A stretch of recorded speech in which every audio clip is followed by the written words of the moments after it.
AARP, Life Reimagined. Starting over 50 and beyond. Hello, my name is Rick Bernstein. Welcome back to our second session, Interviewing Techniques to Help You Land Your Dream Job. The last time I talked about identifying your path. What is it that you really want? Are you matching your skills and your passions to your sellable assets? Are you creating a marketing package for yourself that really tells the prospective employer why you are the best candidate for this job? Now, I also discussed the world of being an entrepreneur. There's a great energy that is created when you blaze your own trail. The catalyst for this energy is passion, excitement, feeling of accomplishment, sense of a responsibility, willingness to put in the time, and thriving on the pressure of being totally accountable. Now, you also have to be willing to take a risk. But we know that there's a great potential for reward, a reward you rarely get working for someone else.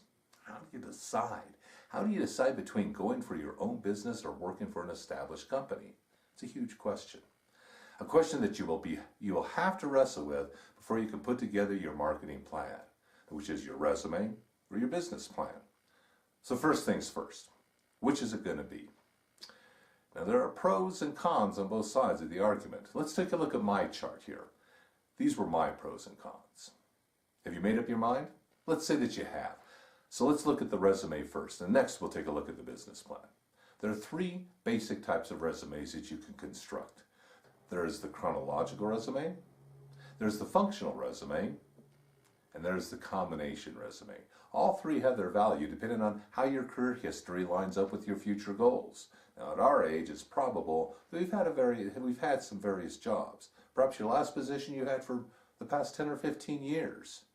Additionally, you have a diverse background. Just by being alive for this many years, we learn a lot as human beings. Just hanging out and watching other people do their thing. How do they do it?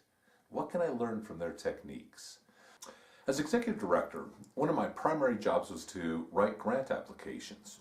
Now, the harder the application, the more helpful it was. You see, it made me stop and think. It made me think ahead.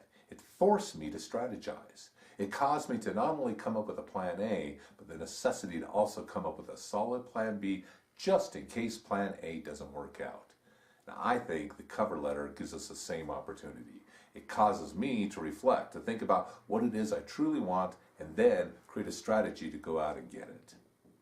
Now, whether you have a professional write your cover letter and resume, or you do it yourself, the cover letter should be an exercise that you engage in every time that you decide to compete for a job. If you don't have a game plan, then life starts running you.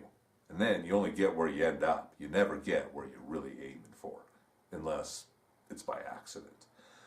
Now, the resume itself won't change all that much. The order and the emphasis can change depending on what part of your resume you want to feature. For example, Special Olympics. Well, I would consider highlighting my collaborative successes.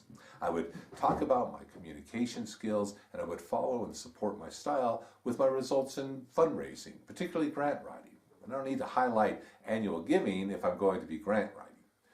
But the information in the resume can't really change because history is history.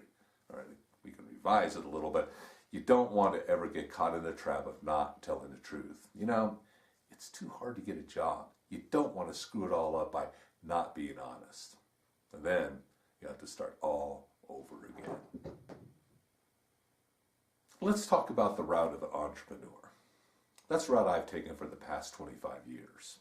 You know, it's not so much the rush of running my own business, but it's my realization of my strengths and weaknesses.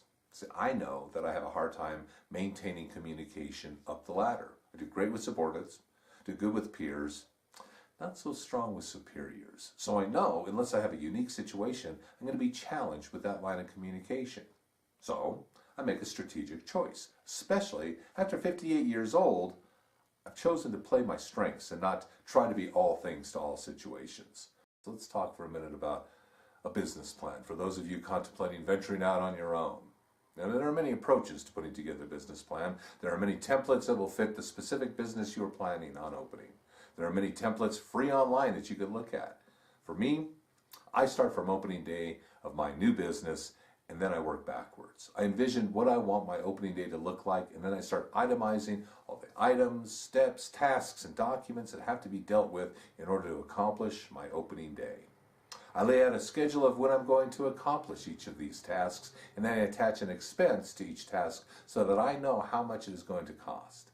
Next, I project into the future, and I create an income report. How am I going to make my money? And that is how I create my business plan. The next step is to find funding for my plan, and there are many resources for this, and like anything else, it takes networking, solicitation, marketing, and persistence. There are a number of access points to venture capitalists. Google venture capitalists. You'll find a broad selection of opportunities to meet with individuals who make their living investing in creative, high potential opportunities that spark their curiosity. It's about connections. It's always about connections. There's a perfect relationship out there that will match your passion and creativity with someone who believes in your dream and is willing to invest in you. Once you start the networking process, you'll be amazed at how quickly doors begin to open. One phone call begets another, and you know.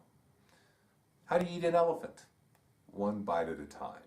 How do you start your new career path? One phone call at a time.